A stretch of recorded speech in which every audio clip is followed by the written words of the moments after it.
Ladies and gentlemen, welcome back to the True Life Podcast. We are here with the ever vigilant Bobby Ann Cox, who is doing a very important case in New York that is going to have ramifications probably for the rest of the United States. We had a great first show. I'm going to give her a few moments to reintroduce what it is that she is working on, and then we're going to jump right into some very interesting topics. So, Bobby Ann, let me kick it back to you. Can you start off maybe introducing yourself and what it is you're working on? Yes, absolutely. Thanks for having me on again. This is terrific. So yes, I'm an attorney. I'm here in New York, and I've been practicing law for almost 25 years now.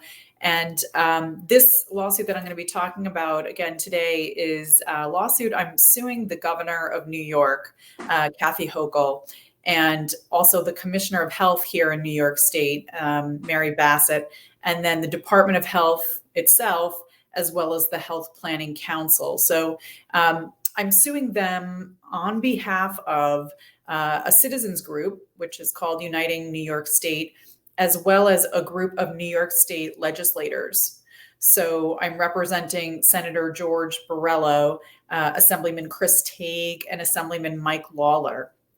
And together we are suing the governor and Department of Health over a regulation that they have put into place, which is completely illegal on multiple levels. But I'll just let your viewers hear a little bit about it. So the regulation is called Isolation and Quarantine Procedures.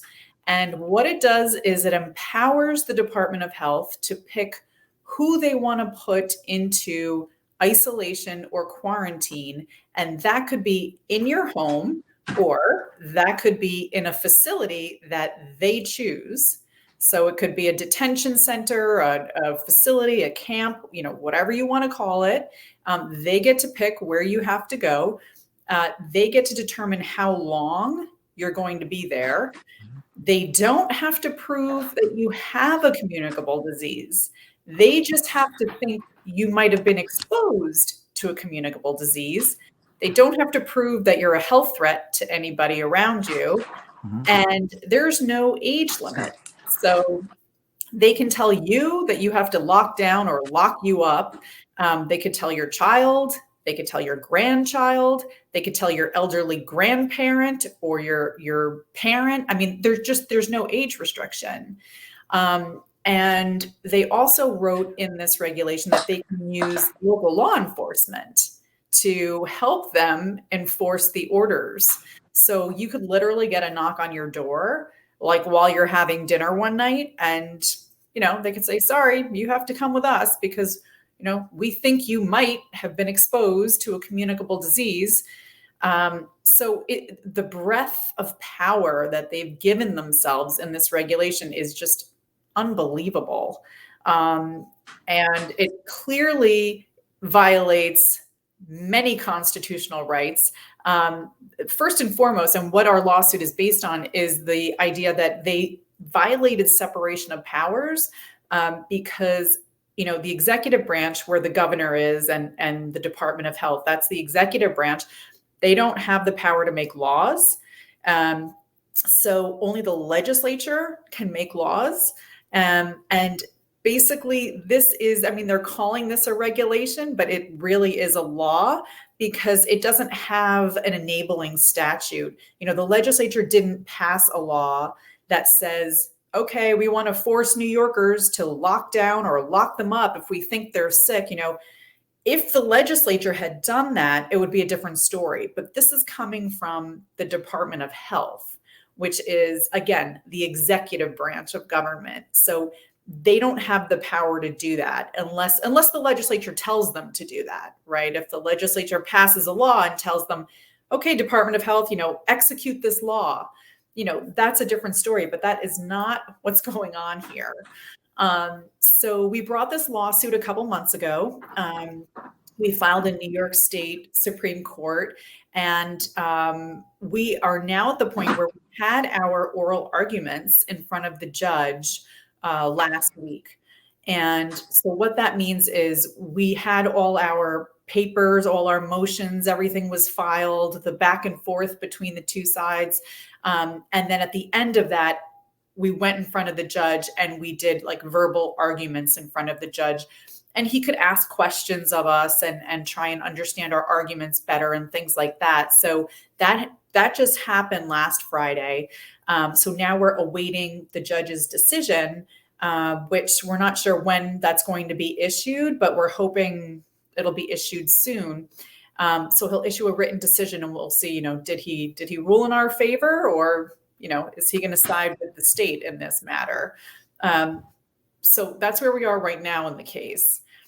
I think the main thing I want to point out to everybody is, when we were doing these arguments in front of the judge, it was very clear that the Attorney General in New York, so that's who's representing, the governor, and the Department of Health is the New York State Attorney General's office. It was very clear that they made this regulation because they believe they should have complete power over the people on a statewide basis, right? So their whole argument is, well, don't you want us to have control? Don't you want us to be able to lock people down or lock people up so that we can keep everybody else safe in the community? And, my response to that is, well, the legislature never gave you, the executive branch, the power to do that. We've seen a lot of this in not just in New York, throughout the country. In the past 2+ years that we've been dealing with COVID, we've seen executive branch overstep or overreach on a massive level. We saw it with Biden. Last year, he told OSHA, which is an agency, it's a federal agency in the executive branch, which is where Biden is. We saw him tell OSHA, oh, you know what, make a regulation. They called it a regulation. Make a regulation and make it say everybody that has a company that has 100 or more employees in the United States, you have to force your employees to get the COVID-19 shot. Otherwise, they have to test weekly and wear a mask at work and blah, blah, blah. And he got sued. Biden got sued over that. So did OSHA. And the United States Supreme Court just in January ruled that was unconstitutional. They said the executive branch cannot make a law. And that was a law, because there was nothing that came from Congress that told the executive branch and OSHA to make a regulation like that. They just made it up themselves, right? Because Biden told them to. So the United States Supreme Court said, no, sorry, you don't have the power to do that. That power is reserved for Congress. And if Congress wants to make a law like that, then let Congress make a law like that. But you in the executive branch, you can't do that. So they struck it down, and it was deemed unconstitutional, null, void. It can't be enforced. And it's very similar to our case here in New York. We have the same argument. We're telling the governor, who's the executive branch in New York, you and your Department of Health cannot make laws. That's not the way that the Constitution is written.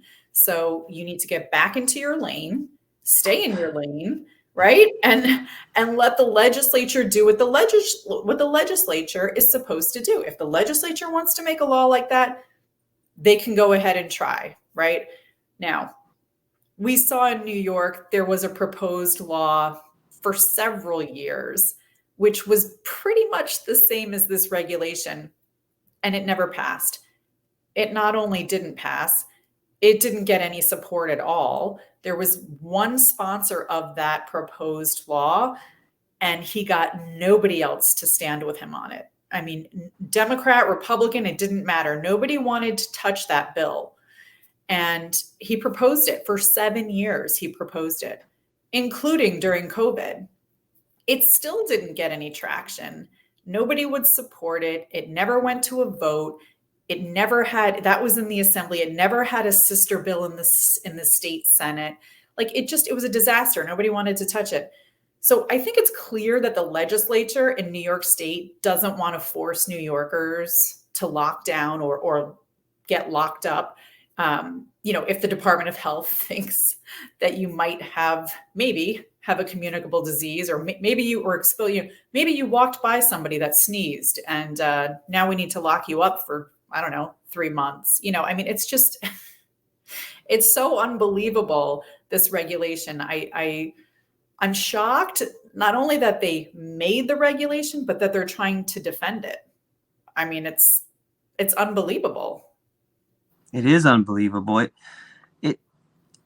It's so coordinated to me. Like, it seems like there's a lot of either money or obviously intelligent people behind it that have figured out, okay, well, we might not get it, but if we just keep pushing, we can just use this issue of constantly having it out there until people accept it. I think it was Goebbels who said, the bigger the lie and the more often you tell it, the more people believe it. And it seems like they're utilizing the same psychological technique, which it's mind-blowing to me. And we could probably get into that, but I think more importantly is the arguments that you've recently had. Can you tell us about the arguments that you had when you were in court and hearing this attorney general speak, and what happened there? Yeah, so it was pretty interesting. The judge asked some key questions of the attorney general's office. He said point blank, do you think there's a difference between having people wear a mask, requiring them to wear a mask, and being able to lock them up or lock them down because you think that they have a communicable disease? And I think probably 99% of the population would answer that question by saying, of course there's a difference. I mean, there's a big difference. You're taking someone's freedom away versus you have your freedom, you just have to wear a cloth on your face, right? So I'm not saying that, being forced to wear a mask is okay. I'm just saying, is there a difference between those two restrictions on your freedom? I think most people would say yes. And, the attorney general's office was like, yeah, I mean, no, I don't really see a difference between those things, and I was like, what? I mean, how can you defend that? So that was one thing that I thought was really telling. Another question that the judge had asked him was, so if you have the difference between, wearing a mask and forcing people to quarantine or, isolate, and so, what is the reasoning in essence? Like, what is your defense, right? Like, where does this get you? And the general response from the attorney general's office throughout all of these arguments was, if there's an emergency, we think the state, the governor and the Department of Health, the commissioner of health, should be able to take complete control. But my rebuttal to that is, but you can't just ignore the laws that we already have in place. You can't just come in, make a regulation and overturn laws that have been in place for like decades, right? And we have a law. We have a law in the Public Health Law, Section 2120. It already says what you need to do if you think someone in New York is a health threat, right? And there are a ton of steps that have to be taken. For example, number one, you have to prove the person actually has the communicable disease, right? You can't just be like guessing, like, oh, maybe you were exposed, So that's step number one. But then there are a ton of other safety precautions. You have to, there has to be an investigation. The state has to, or the local Department of Health has to prove that you're not conducting yourself in a proper way. You're not trying to shield those around you from getting your disease. There has to be a hearing in front of a magistrate. There has to be an order that's written by the magistrate. Like, there are all these protective steps. And this regulation just ignores that provision of the public health law. It conflicts with it, right? It strips all of those protections from the citizen, and it just allows the state to do whatever they want. If you think about it, the way the regulation is written, if you think about it, you could go to a concert, or you could go to an event like a dinner party, or maybe a political fundraiser, right? And then you leave, and then all of a sudden you get a knock on the door and they say, well, you were just at this event, and somebody there had whatever, tuberculosis, COVID-19, whatever, some communicable disease. And so you're going to have to come with us, and we'll let you know when you're allowed to leave. It's like, what is that? That's unbridled power. What could they do with that? What if they don't like the political event that you attended? Right? Could politics play into this? The way the reg is written, yeah, they have no restrictions on them, right? What if they just didn't like the part of the state that you drove to? Oh, we don't want people going in that section of the state. We want to preserve that for whatever, nature or whatever. Oh, you went into this section that we didn't want you to go into. Oh, we're going to have to lock you up now. It's so crazy how much power they've given themselves in this regulation.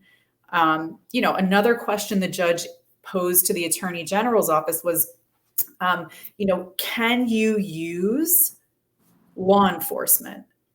And their initial response was, well, not really. It was like a fuzzy response. And then the judge kind of pressed a little bit, and he's like, well, this section here in the regulation does say that you can coordinate with local law enforcement to enforce your orders, and then they were kind of forced to admit, well, yeah, that's what it says. They were just trying to make it seem like, oh, it's no big deal.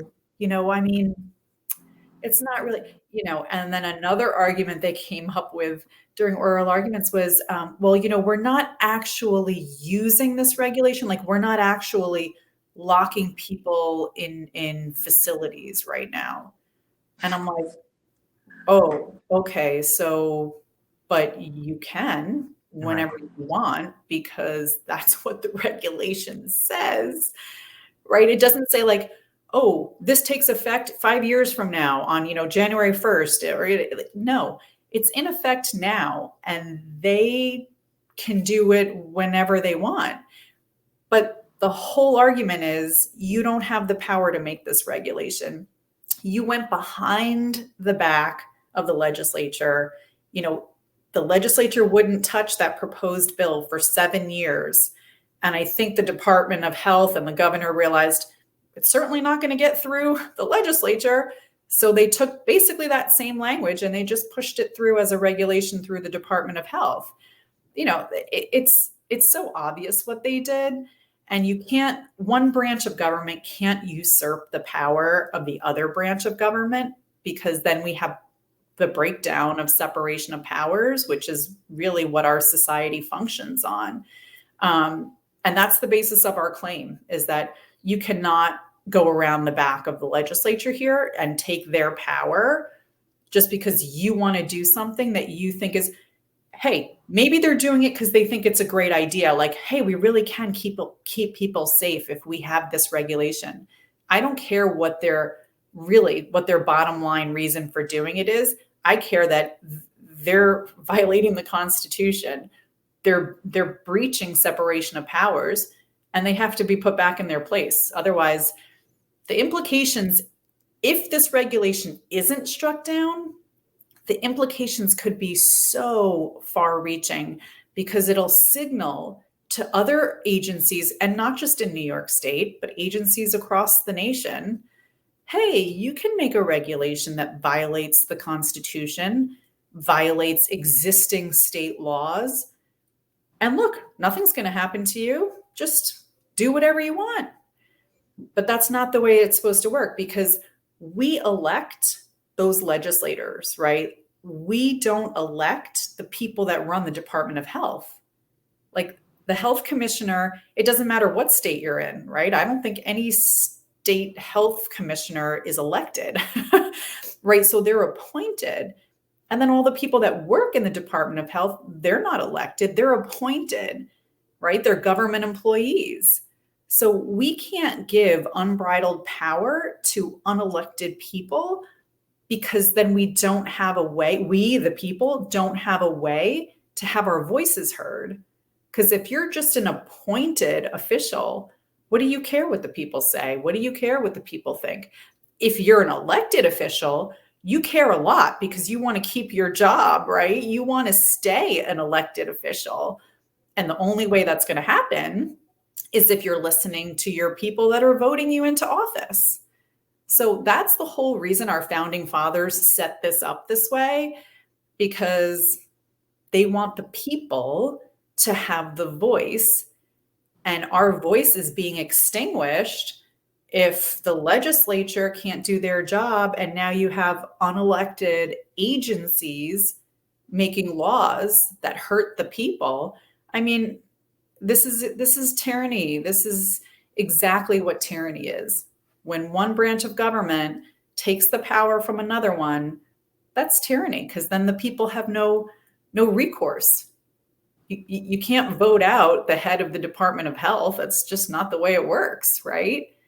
So it's a really important case. I think it's not just for New Yorkers. I think for all Americans, because a lot of times people look to see what's going on in New York. And I mean, if we can have a regulation that pretty much allows the commissioner of health and the governor to lock people up whenever they want, what do you think the other states are going to do? They're going to say, oh, look what's happening in New York. Why can't we do that too? It'll be a landslide. The floodgates will open, and I think we'll just see agencies across the country starting to make these horrific regulations, and just really getting rid of the voice of the people. And that's what this lawsuit is about. So it's so important. And people can follow along if they want. We have the citizens group that's involved with the case has an actual web page specifically set up for this lawsuit.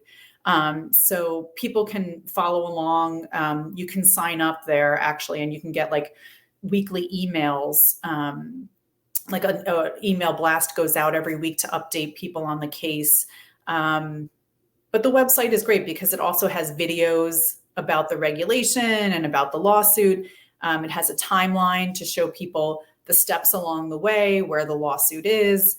It has photographs from like press conferences and stuff like that. So if people want to check it out, it's unitingnys.com/lawsuit. But yeah, it's just so important people know about it. It's being swept under the rug. Mainstream media is not picking this up, which is why I'm so glad, podcasters like you are picking this up and pushing it out, because people don't know, sometimes you don't find out about something until after it's in place, or until after, they knock on the door and take your 10-year-old away, right? People need to know what's going on so that they can stand up now and say, oh, no, absolutely not. I'm not going to stand for this. But we need the word to get out. We definitely need the word to get out. I think when we spoke last time, you had mentioned that there was an amicus brief filed. Were they able to talk about that and use that in court? Was it submitted and submissible there? Yeah. So we did talk about that last time I was on. There is a group of New York State legislators, in addition to the ones that I'm representing in the lawsuit. There's another group who knew about the lawsuit, very supportive of it. So they filed what's called an amicus brief. And it's for those who don't know, it's a brief, which means it's a legal document that they draft up. They're not parties in the lawsuit, but they have a heavy interest in the outcome of the lawsuit.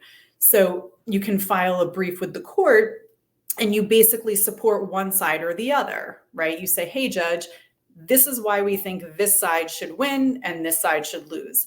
So they filed this brief in support of our lawsuit, and the Attorney General's office completely opposed it. They would not just voluntarily agree to allow it in. So they then forced us to do motions. Like we had to make a motion to the court and file papers and say why we thought the court should be able to read the brief.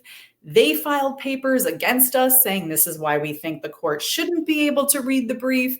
There was this back and forth, and ultimately the judge ruled in our favor. Yeah, which was great.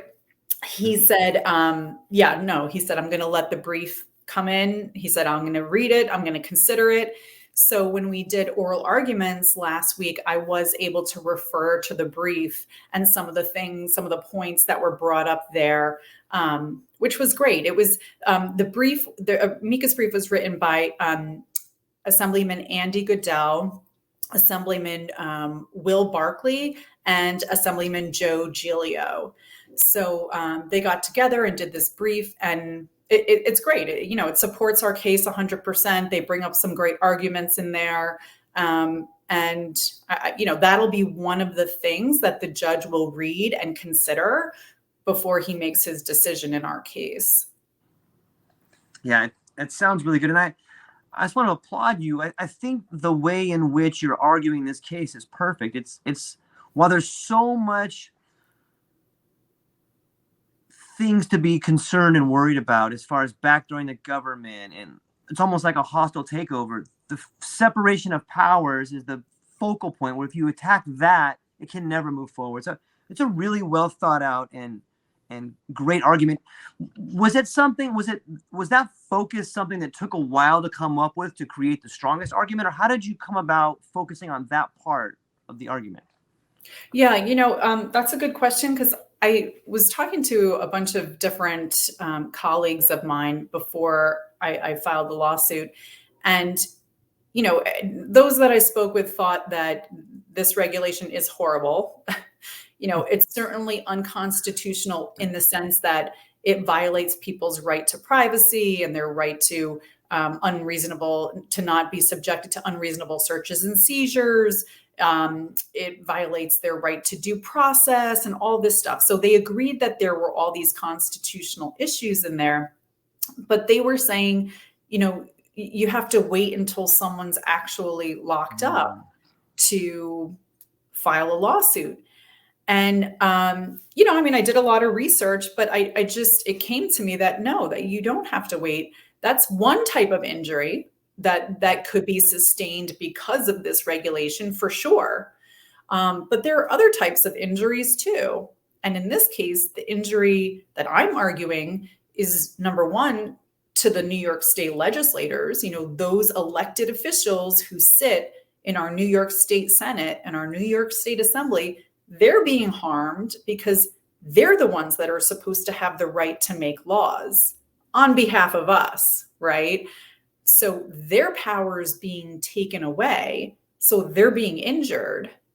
And there's case law, I did a lot of research. There's case law that supports my argument.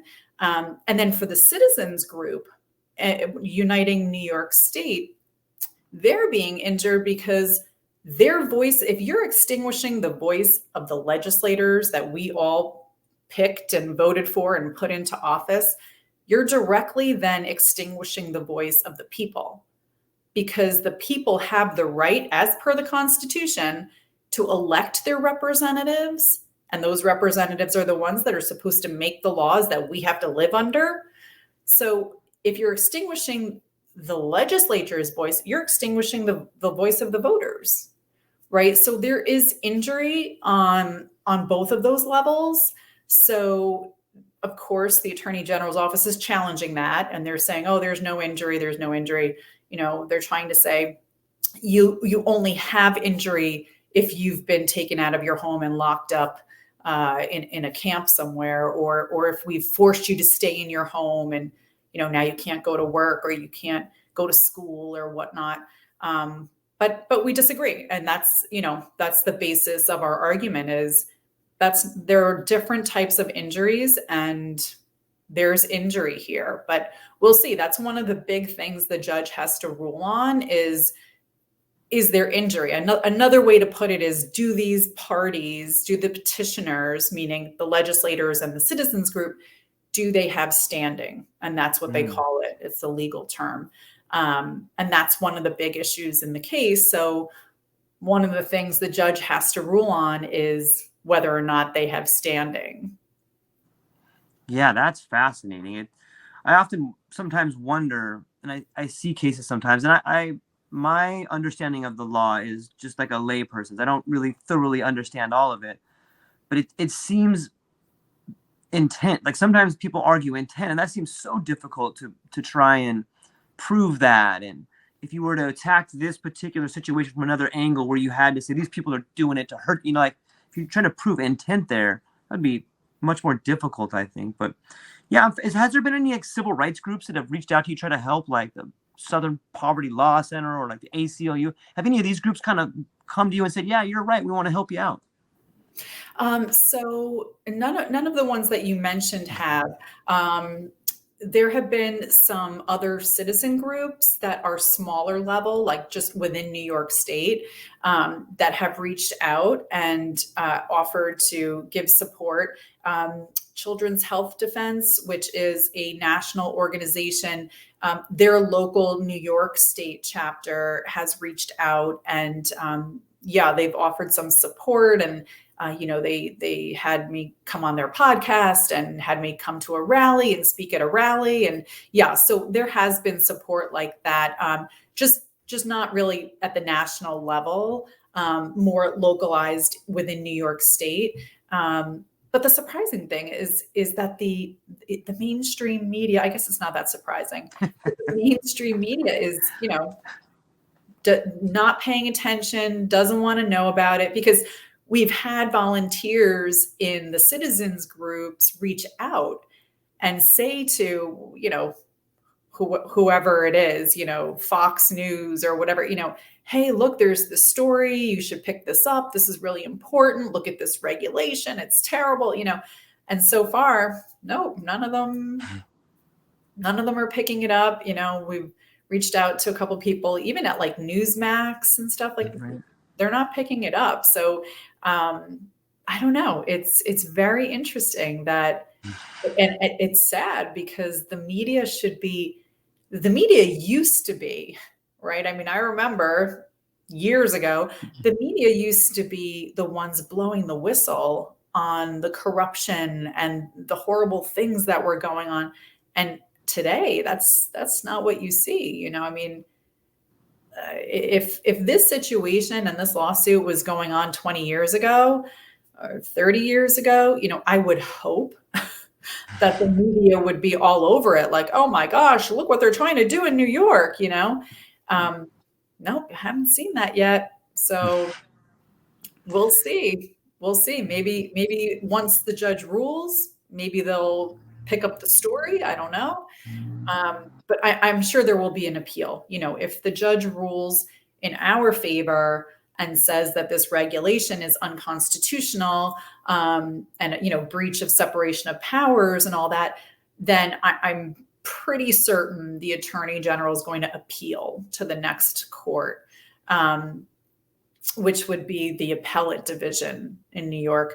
And then, if we win again there, I'm sure they're going to appeal again. And the highest court in New York is called the Court of Appeals. So, which is, a panel of judges. So, so we'll see. I'm sure I don't think the state would just give up on that. If we win at this trial court level, I don't think the state's just going to give up and say, oh, all right, well, no problem, because if they gave up, then it opens the door to challenges to their other regulations, which are totally also complete overreach of, executive branch power. This isn't the only regulation that they've promulgated that is, in my opinion, completely illegal. There are other ones too. And I do have a couple colleagues that are challenging, and they've sued the governor for these other, like, for example, the mask mandate. That's a regulation that was not through the New York State Legislature. So I think there are like 5 different mask lawsuits going on right now in New York State. But my isolation and quarantine lawsuit is the only one going on in New York State. at this point. And I'm pretty sure it's the only one in the country, because I don't think there's any other regulation in a different state that's like this. So so kind of groundbreaking stuff here. Yeah, I'm so proud of you, and I think my audience and everyone who hears this case should be proud. It gives me a lot of hope, and it's so American to have an American stand up, working pro bono, facing the state who has unlimited resources, and it's like you're standing in front of the machine saying, "I'm right here. I'm one person, but I believe I can do this," and that's something that I want my kids to have instilled in them. And so thank you, Bobby. And I hope that when you wake up in the mirror and times are tough, there's people behind you saying, we got you. We're going to help you any way we can. And if that's getting the podcast out, or if that's telling our friends, you have a lot of people behind you. And what you're doing is one of the most American things you can do. And I'm really proud of you. Thank you for doing what you're doing. It's inspiring. Thank you. That's so great to say. It's so great to hear. Thank you so much. Yeah, it is. You're right. It's Davy versus Goliath, right? It is. Yes. It's little old me standing up against, I've got the Attorney General, and, like you said, they have unlimited resources. I mean, yeah. If you think about it, it's terrible, because they're using our tax dollars, right, to fight us. Standing up for all these New Yorkers, like 19.5 million New Yorkers, I'm trying to keep free. And they're using our tax dollars to fight against it. And they're fighting tooth and nail. Like they opposed the Amicus Brief. That took a bunch of time and energy for me to make, put in the paper, draft up papers, put them in, explain to the judge, this is why I think the brief should be allowed. And that, and then originally they removed us to federal court because they wanted to do the case in federal court, which then they probably would have tried to knock it out for lack of jurisdiction, but whatever. So then we had to do motion practice in federal court and then try and get back into state court, which is where we belonged all along. So we had to do motions there. We had to do oral arguments there. So, they're fighting like crazy. They're trying to make it as difficult as possible. And, it's frustrating, but, it is nice to hear, when I get an email that says, thank you, you're doing a great job. And, it does help, definitely. And anybody that wants to support the case, we do have, on that website for Uniting NYS, we do have a donate button there. If anybody's able to donate, that's great, because I am doing it pro bono. But and people can really help by, like you said, spreading the word. Just even if you just go out to, you take your dog to the park and you're talking to other people, and you take your kids to the playground and you're talking to other people, bring it up, tell them about it, take this link to this video, this interview, and just start sharing it all over the place and say, hey guys, check this out. This is crazy. Gosh, I hope it doesn't happen in New York, because if it sticks, it might happen here too. People need to talk about it, learn about it, hear what's going on, understand what's going on, and just keep spreading the word, because like I said, mainstream media is not going to do it. Mm-hmm. So, we have to do it instead. Word of mouth, posting on social media, really any way that people can. Anybody that knows another podcaster that wants to pick up the story, or, a radio show host that wants to do an interview, like those are the things, I'll get, just local radio shows will reach out and say, hey, do you want to come on? And, we'll do a segment on you. And I'm like, yeah, great. I'll do any kind of an interview to get the word out, because they're trying to sweep it under the rug. They're trying to make this be like, not just a secret, but like, oh, it's no big deal. It's just another regulation. It's just another rule. And I'm like, we can't let this be normalized. We can't let it be normalized. And we already have, and most places do, like most states, even some cities have their own rules. Most have rules or laws that say, if there's somebody that's a threat to the health of the community, there are steps, there are ways to remove that person and have them quarantine until they're well, and then they can come back out into society. But it's laden with protective measures so that the person themselves is not taken advantage of or hurt in the process too. So it's a balance between, we don't want to hurt the public, but we also don't want to hurt that person. So that's why we have laws, we have legislators. They sit there, I don't know if you ever have watched a legislative session, but they sit there and they debate. They say, here are the pros of this proposed law, and here are the cons of this proposed law. And they go back and forth and they debate what's good about it, what's bad about it. Maybe we could change this, maybe we could keep that. It's a negotiation process when the legislators make a law, whether it's at the state level or whether it's at the federal level. It's the same process, really. So that's great. That's what you want. You want people to debate and say, well, I think this is good for this reason, and I think that's bad for that reason. And you want to hear all the arguments, and then you want to come to some sort of an agreement. And you say, okay, well, now we can meet in the middle. We'll get rid of this provision. We'll keep that one. We'll change this one a little bit. And that's how you make a law. That's how you make a fair and just law. And we have laws already. And we don't need the agencies coming in with the governor and saying, well, we're just going to ignore that. We're not going to pay attention to that law because we want this rule that gives us complete supreme power over everybody. It's just like, it's just not the way it works, guys, So we got to keep pushing. We got to keep educating the public. Let people know what's going on, how they can help. It's so important. It's really top priority because we can't let democracy die in darkness. That's for sure. Yeah, that's a great quote. I know you've mentioned the websites where people can go around and check things out. And I know that your time is valuable and you have another interview coming up. But can you just tell people one more time where they can find you and what they can do again to support you? And then I'll put those in the show notes and I'll let you go. But I just really want people to know where they can reach out to you. Yeah, absolutely. Thank you. So people can go to www.unitingnys.com. And then there's a link at the top. It says lawsuit. You click on the lawsuit link and there's a whole page specifically about the lawsuit. People can sign up for weekly email updates on the lawsuit. You can get videos there about the regulation, about the lawsuit. You can get a link there to the regulation so you can read the regulation yourself and see how tyrannical it is.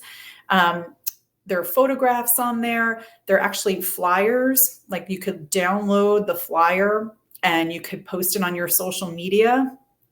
And yeah, there are volunteer opportunities if people want to get involved, if people want to do any sort of outreach.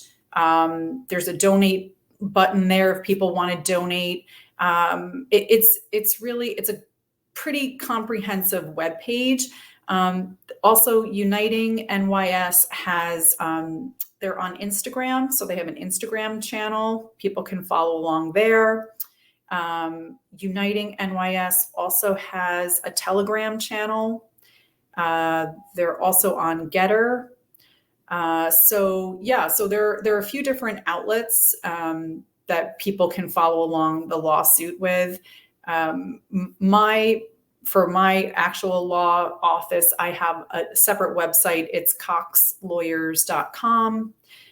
There's a link there to the website page so people can access it through my website, coxlawyers.com. So yeah, there are a bunch of different ways people can follow along and get involved.